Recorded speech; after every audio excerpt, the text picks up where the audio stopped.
Does your mother still like dockside bars? Who doesn't like dockside bars? Welcome to the special Oscar recap of MIJA Weekly. I'd like to thank my mom and Jesucristo, La Virgen de Guadalupe, La Virgen de Socorro, Mr. Pocho. You love me. Even though he owes me money. Just kidding, nobody cares. Here's the news. The sequester is coming! What is a sequester, you ask? Well, let's say the government budget is like a bunch of snacks. You got some chips, maybe some fruit, maybe some butter, because you're a freak. And the sequester is an automatic budget cut, right? That sounds okay, because maybe, oh, we'll get rid of the ramen noodles, or maybe the butter.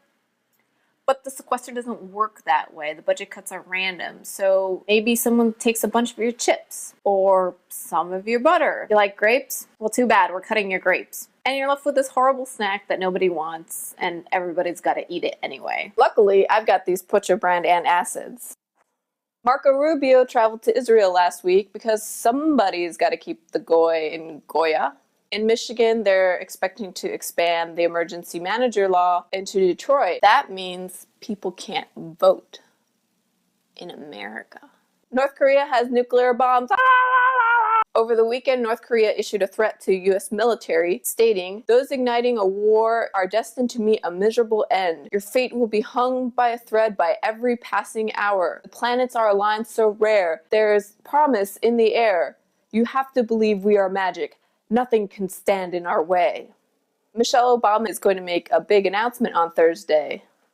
It's about exercise. So my home country, Peru, was in the news over the weekend because a bunch of dead sea animals washed up on the shore. Flipper, you had so much to live for.